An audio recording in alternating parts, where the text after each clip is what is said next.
court judgment. Good day, ladies and gentlemen of the press, the people of Warri Federal Constituency, Deltans, and fellow Nigerians.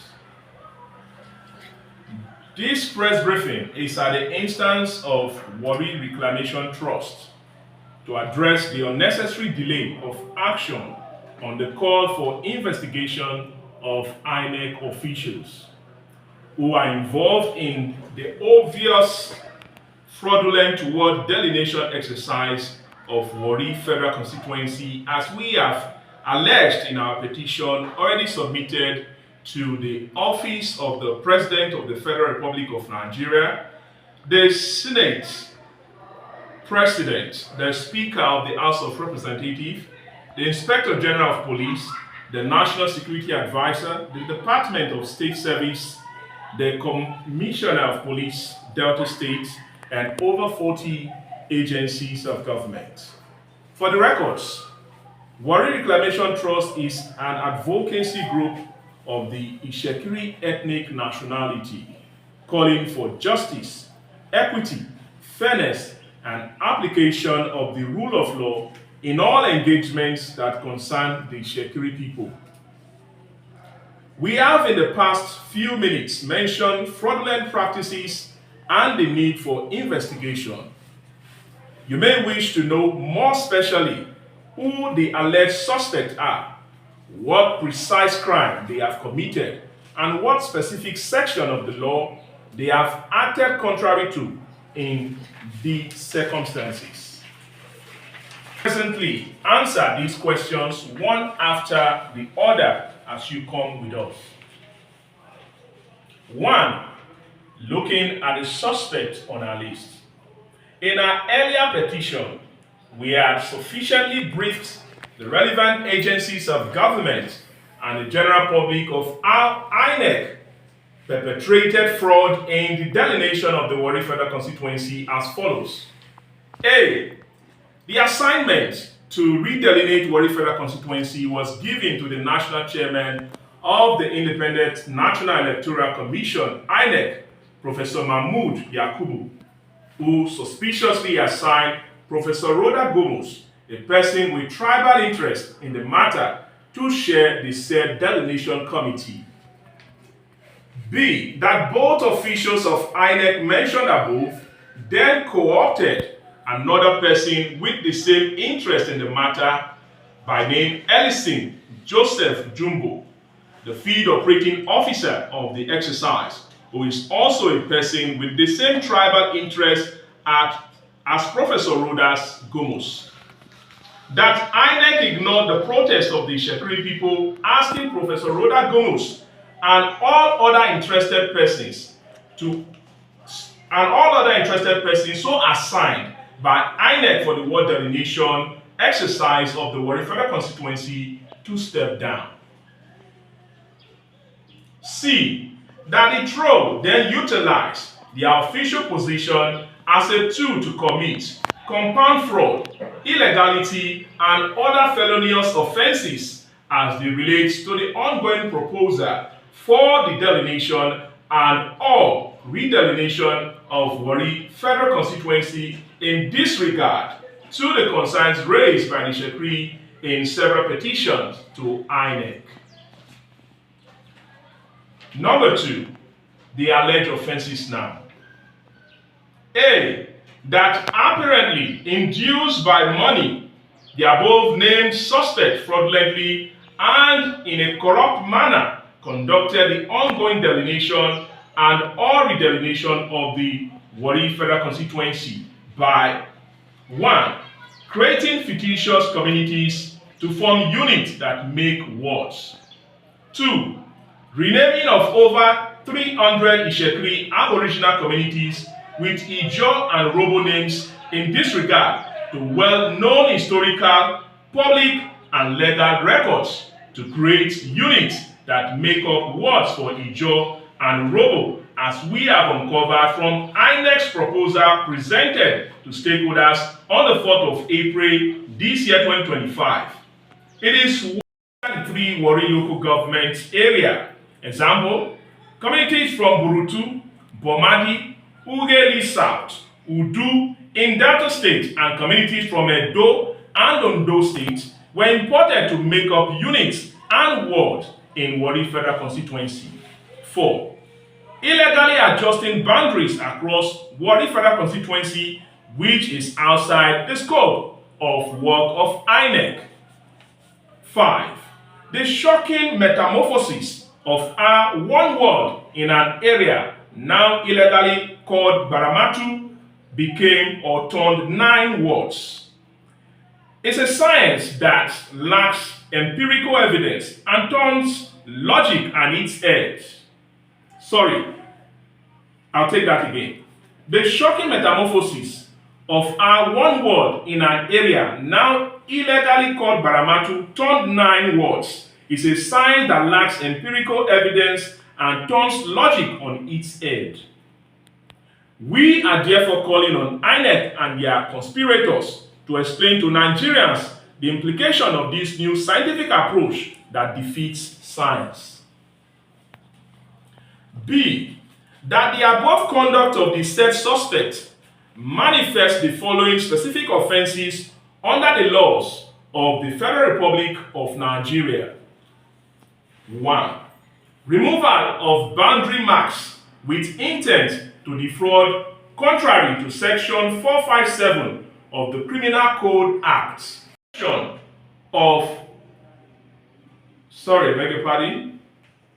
Using deception to alter boundaries or gain advantage in a boundary dispute contrary to Section 418 of the Criminal Code Act. And 4. Conducting themselves in a manner likely to cause a breach of the peace in Warri and environs, contrary to Section 249D of the Criminal Code Act. We are at loss as to why these offenses are not being investigated by the police. Could it be that the said suspects are above the law? What is stopping the Nigerian police force from carrying out their investigation as it is the responsibility of the police? Given that for over 60 days, we have long written to the Nigerian police force, the National Security Advisor to the President, as well as to over 40 government agencies. The question to ask is, who is shielding who? Who is obstructing the investigation? And who is tying the hands of justice? What power or forces are shielding the suspect from being investigated or prosecuted, we may ask. Now, number 3, to our prayers. Against the backdrop of the above fact and law, we hereby pray as follows. A. That the Nigerian police force does its job and should resist the attempt by known actors to financially induce it any further. B.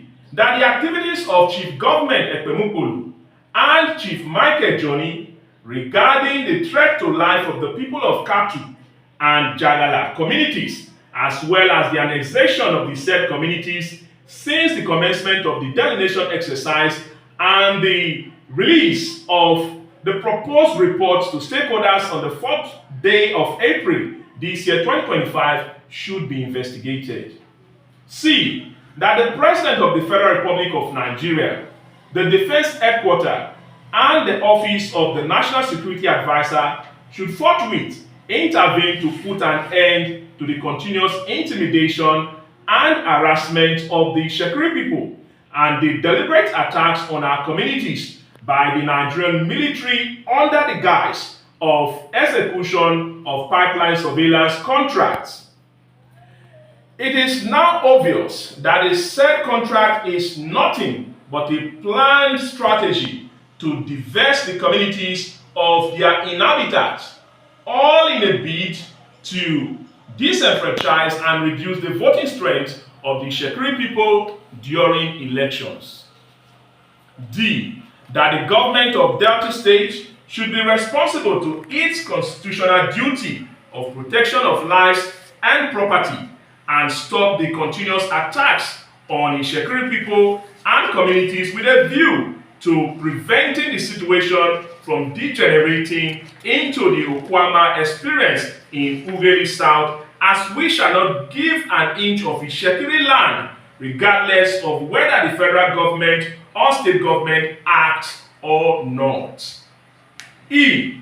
That Inec should conduct the delineation exercise in accordance with its guidelines and obey all Supreme Court judgments, particularly on land ownership in Warri Federal Constituency, not just Supreme Court judgment on delineation, as those who are regarded as our neighbors and gifted unit and word by Inec on our land are in reality our tenants. F. Is so remains with Ijaw and Robo names alien to the area should be expunged and reversed to the aboriginal names of the area. G. That the entire proposal referred to above be totally cancelled. Reason B. That it is an outright violation of the rule of law, procedure, and established guidelines as we have already alluded to. Thank you for your attention and God bless you all.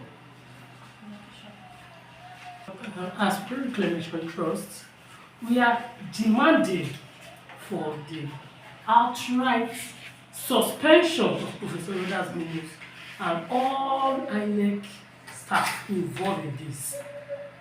Professor Rodas Gumuz and all the team are trying to create crisis in Warri. Maybe what she and her people started in Warri 1997, they are not yet satisfied. Hence, as a leader of thought, as a professor, she is expected, if she has any respect, to have resigned. But being that she has decided not to resign, we are demanding for a suspension and want to step aside from Inec.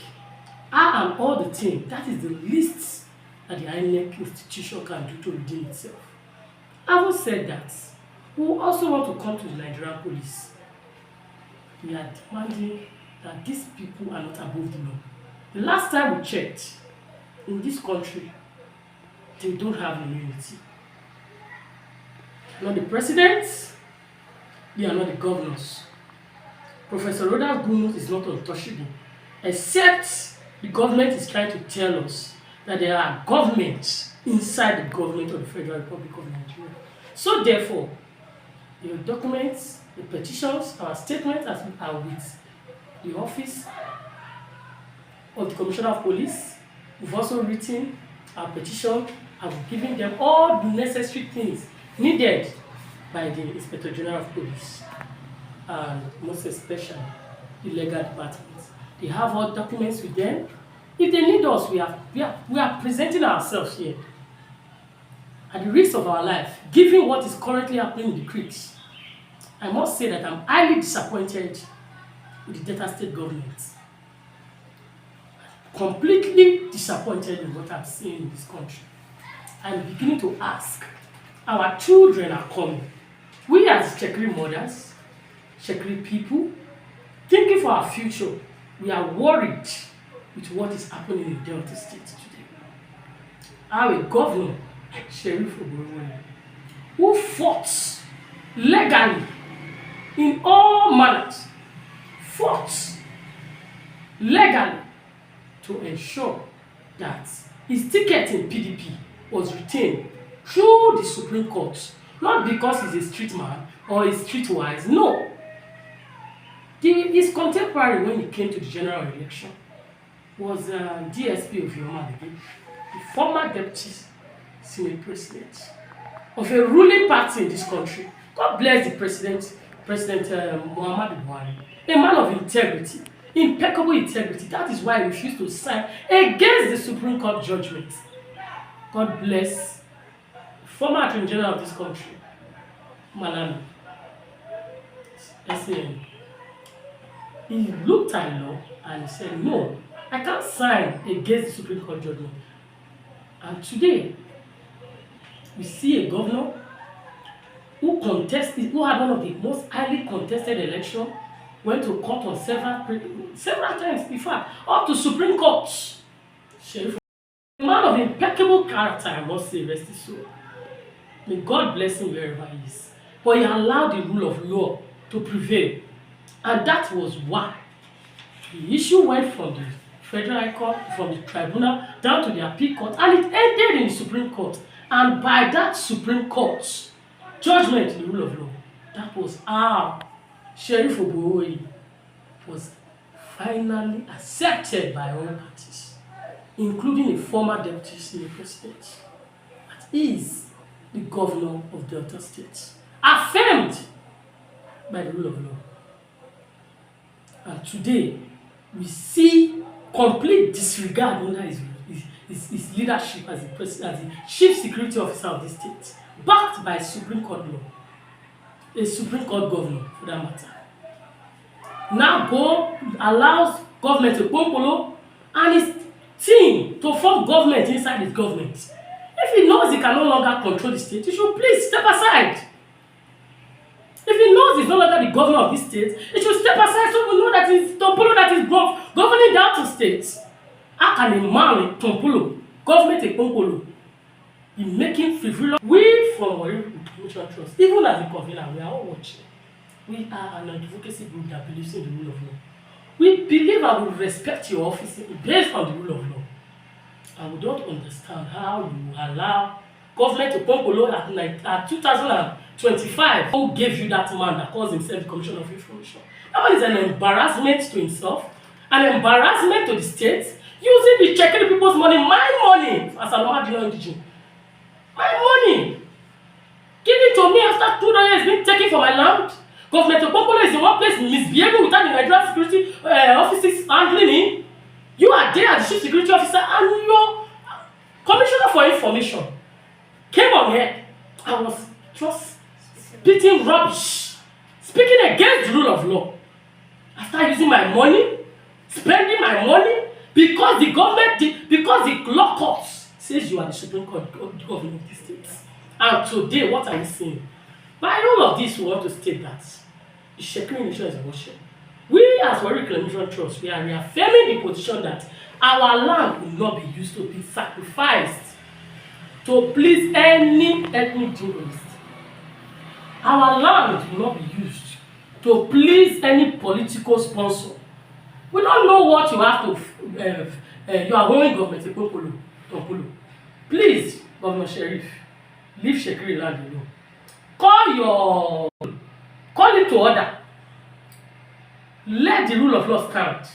As the chief security officer of that state, the Inec is made to do the needful. Now for Inec, we've all agreed that what you did is a fraud. Even that one, that character that calls himself Michael Zoni, or whatever he calls himself. What's happened there? There's fraud there.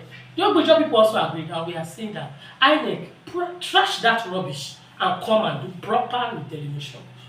I will say that. One, thank God, thank you, Itsekiri people. Ask them to please be calm, be ready and resolute to protect and defend their land against any ethnic expansionist agenda against Itsekiri people. Thanks and God bless us all. The situation of Delta State degenerates that the Delta State government should be held responsible. The Federal Republic should be held responsible. I'm using this medium to call on the international community to look into what is going on in the 3 Warris, the Warri Federal Constituency. That the abuse of the right of the citizens of Itsekiri people in their own land has gone to a high heaven. What is now going on is a deliberate attempt and move by government of the day, federal and state in collaboration with Inec, which is the agency of the federal government, to annex our land. Over 300 communities of Itsekiri land have been renamed with Ijo and Urhobo names. In Warri South, it is a combination of Ijo and Urhobo name. Miller Waterside, Inec is now calling Boloma. the Sawdust Island is now being called Enwe. Enwe. In Warri South, we now have Okpe, Eguruji. These are names that Inec published in the document presented to stakeholders 4th April this year 2025. This is a move to take aboriginal communities belonging to Itsekiris and gift it to Ijaw and Urhobos to give them majority, and this is where they are coming with the jingoism of majority over Itsekiri. They are not majority. Every ethnic nationality in Delta State have got their own land, and Itsekiri has got Warri as their own land. And you've also got aboriginal community in Delta Central. Yet, in these places, you can't find the Itsekiri representative, even in their local council. In Warri South, the Itsekiris are very magnanimous to, gift position as well to Urhobos who reside in Warri.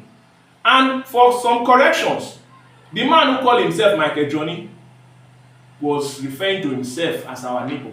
They are not our neighbors. They are our tenants residing on our lands. I think it should be made clear. The Itsekiris have got boundary more with the Okpes.